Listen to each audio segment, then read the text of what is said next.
A Bíblia diz em 2 Reis, capítulo 18, de 1 a 37.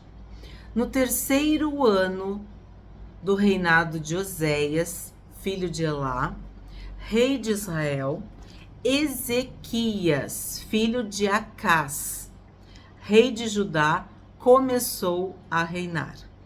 Tinha 25 anos de idade quando começou a reinar e reinou 29 anos em Jerusalém. A mãe dele se chamava Abi e era filha de Zacarias. Ezequias fez o que era reto aos olhos do Senhor, segundo tudo que Davi, seu pai, havia feito. Graças a Deus, vem um rei agora que fez o que era bom, o que era reto, o que agradava a Deus. Quem é este rei? Este rei é Ezequias. O que quer dizer Ezequias? O Senhor é a minha força. Uma das coisas que mais nos enfraquece é o pecado. O pecado enfraquece, adoece, envelhece e morre. Mata. Traz morte. O salário do pecado é a morte. Então, quando a gente pensa em santidade, a gente pensa em obediência, a gente pensa em estar na presença de Deus, a gente pensa em força, em espírito de fortaleza. A alegria do Senhor é a nossa força. Por quê? Porque o pecado traz tristeza, o pecado traz a morte. E o significado do nome do rei Ezequias nos dá uma ideia de que Deus estava com ele. O Senhor é a minha força. Então, a minha força vem de Deus.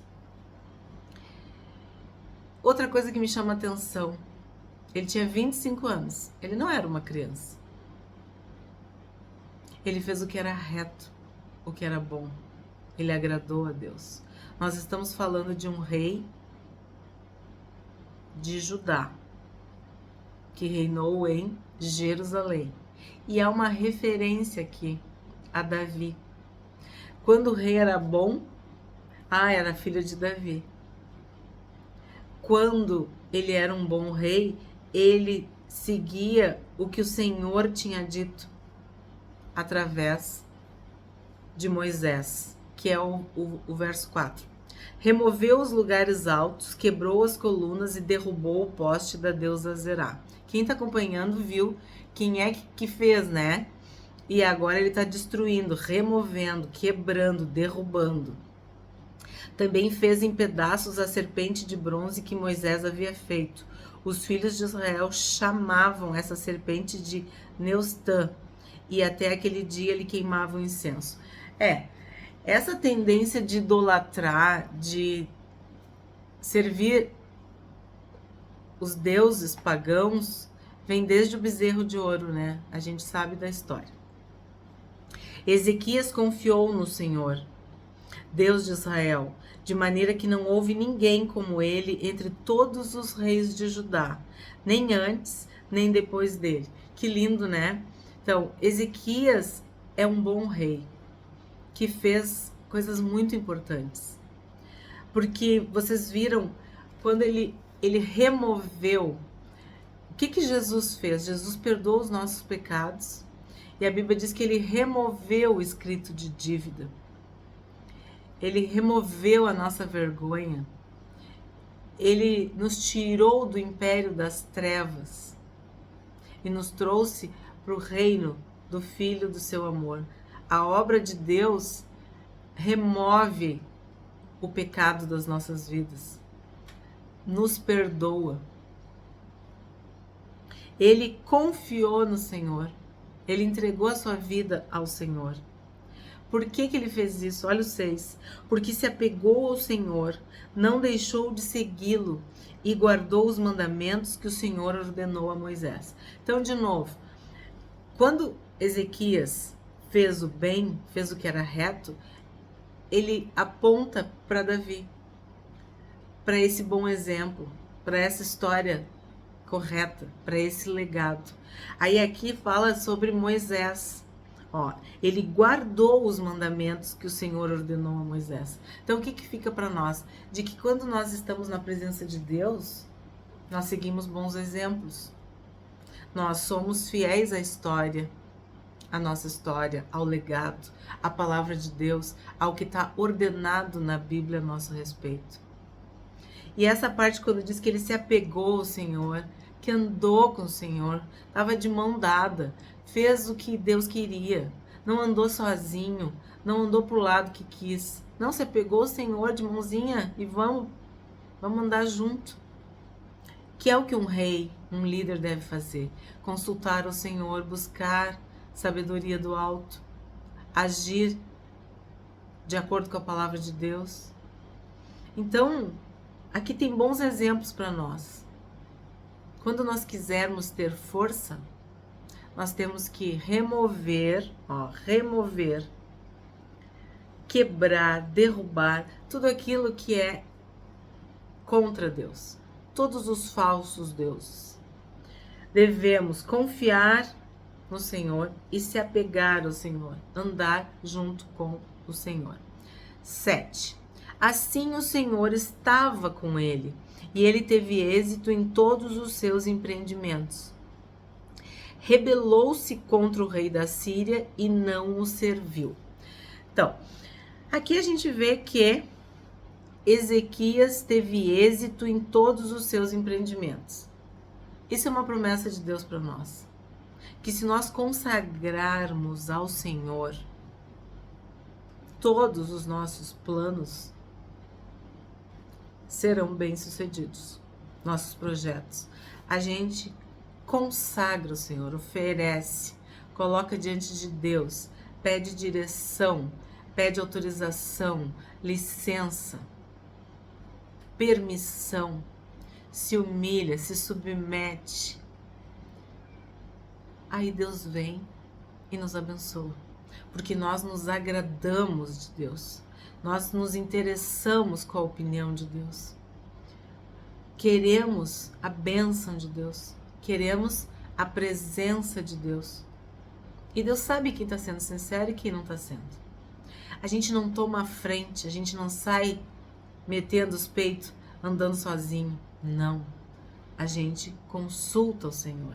A gente remove o que é pecado, o que é errado, o que é humano e confia, tem fé, se entrega, se apega ao Senhor. Aí qual que é a promessa, qual que é a consequência? Ter êxito em todos os seus empreendimentos. E aqui diz que ele se rebelou contra o rei da Síria e não o serviu. Ele não queria servir o rei da Síria.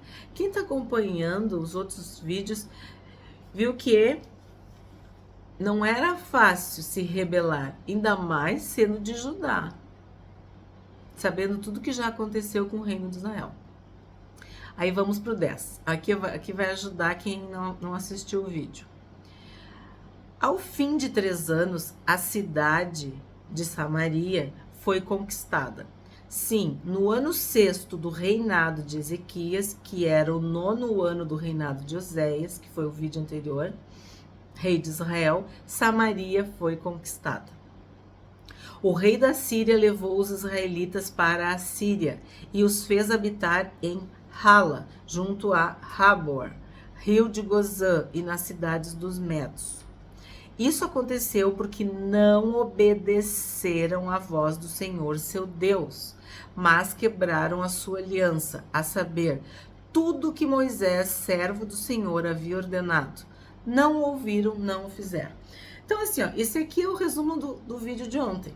Samaria foi tomada, foi conquistada, Israel foi levado cativo, Israel, o reino do norte, foi para o cativeiro.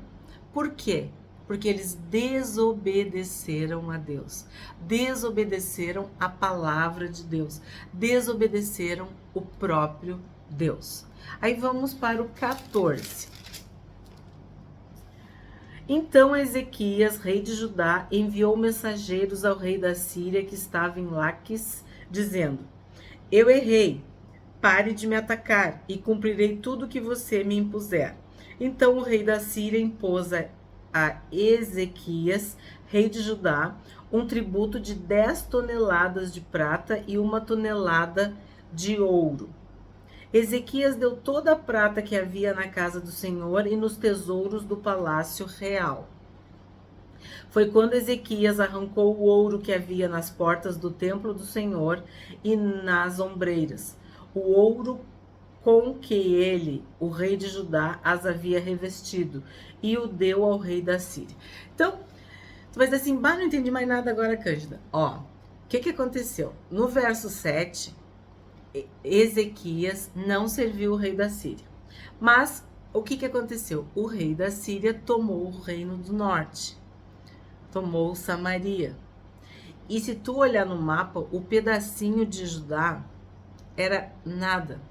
O que tinha em Judá? Jerusalém, a cidade do grande rei, a cidade fortificada, a cidade murada. E Ezequias não queria pagar o que era para pagar. Ele se rebelou contra o rei. E aí, o rei da Síria fez o quê? Atacou todas as cidades fortificadas de Judá e as conquistou. Era algo anunciado, né? Uma tragédia anunciada. Como que nós estamos vendo hoje, atualmente, né? Tu olha para aquele pontinho no mapa e ao redor todos são inimigos. Aí vamos pular para o 26. Aí tu vê a tristeza. Quem lembra tudo que Davi conquistou, tudo que Davi depositou, acumulou, guardou, reservou para o templo, tudo que Salomão fez, todo aquele potencial, toda aquela riqueza, toda aquela majestade, tudo coberto de ouro, a gente estudou. E aí agora o rei da Síria fez o quê? Impôs um tributo de 10 toneladas de prata e 1 tonelada de ouro. E para pagar, eles tiveram que retirar o ouro da casa do Senhor, do templo. 26. Então, Eliaquim, filho de Uquias, Sebna e Joá disseram a Rabsaqué: por favor, fale com estes seus servos em aramaico, porque nós o entendemos. Não fale em hebraico aos ouvidos do povo que está sobre a muralha. Então, assim, ó, eu fui pro 26 porque o que acontece? Vem agora a carta, o mandato, o edito, a afronta, a humilhação de Rabsaqué contra Ezequias, tá? 27. Mas Rabsaqué lhes respondeu: você pensa que o meu senhor me enviou para dizer estas palavras apenas a você e ao seu rei? Ele me enviou para falar também aos homens que estão sentados sobre a muralha e que, junto com vocês, terão de comer o seu próprio e beber a sua própria. Eu tô pulando, tu tá lendo aí na tua Bíblia, tá? 2 Reis, capítulo 18, verso 27. Agora vamos pro 28. Então Rabsaqué se pôs em pé e gritou em hebraico: escutem as palavras do grande rei, o rei da Síria. Então o que está acontecendo aqui? Não satisfeitos com tudo isso, eles queriam que Ezequias e o povo servissem, se submetessem ao rei da Síria. Então, foi pedido que eles falassem em aramaico, porque eles queriam, de certa forma, poupar o povo dessa afronta, dessa humilhação, dessa desgraça. E eles disseram: não, é justamente o contrário, eu vou falar em hebraico para o povo ouvir, para eles ficarem desesperados, apavorados, perderem a fé, enfim. 29. Assim diz o rei: não deixem que Ezequias os engane, pois ele não poderá livrá-los da minha mão. Não deixem que Ezequias os leve a confiar no Senhor, dizendo: o Senhor certamente nos livrará, e esta cidade não será entregue nas mãos do rei da Síria. Não deem ouvidos a Ezequias, porque assim diz o rei da Síria: façam as pazes comigo e se entreguem. Então cada um comerá da sua própria videira e da sua própria figueira, e beberá a água da sua própria cisterna, até que eu venha e os leve para uma terra como a de vocês, terra de cereal e de vinho, terra de pão e de vinhas, terra de oliveiras e de mel, para que vocês vivam e não morram. Não deem ouvidos a Ezequias, porque ele está enganando vocês ao dizer: o Senhor nos livrará. Não sei se tu está entendendo. Toda vez que ele fala Ezequias, o Senhor é a minha força, o Senhor é a minha força, o Senhor é a minha força.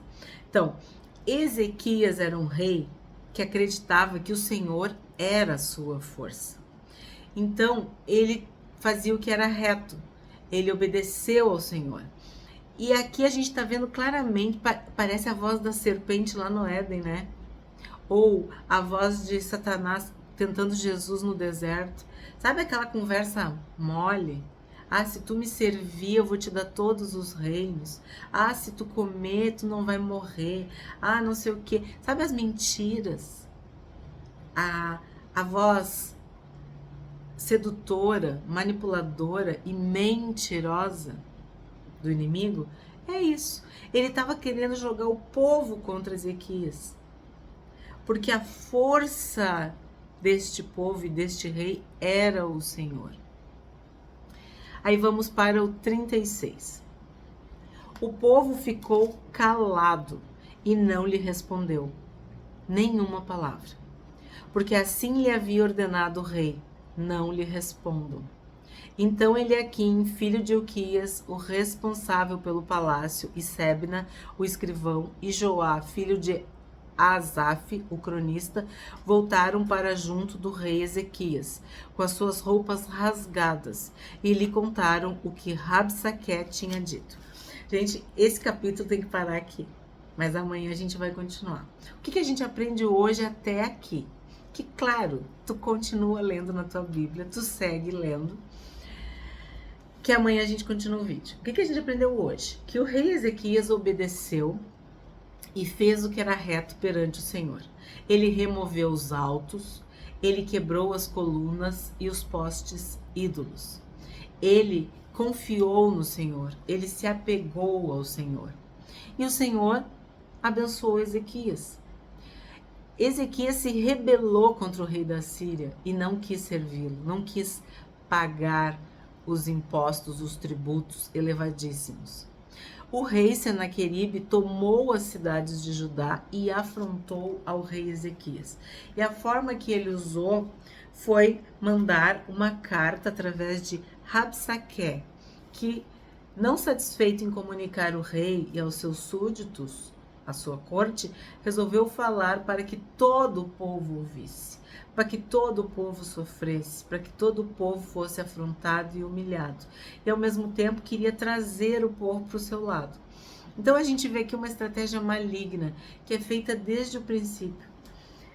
Colocar dúvidas, minar a autoridade espiritual que está sobre a nossa vida, fazer com que a gente fique confuso, perdido, fraco, porque a alegria do Senhor é a nossa força. Nós nos fortalecemos no Senhor, nosso Deus.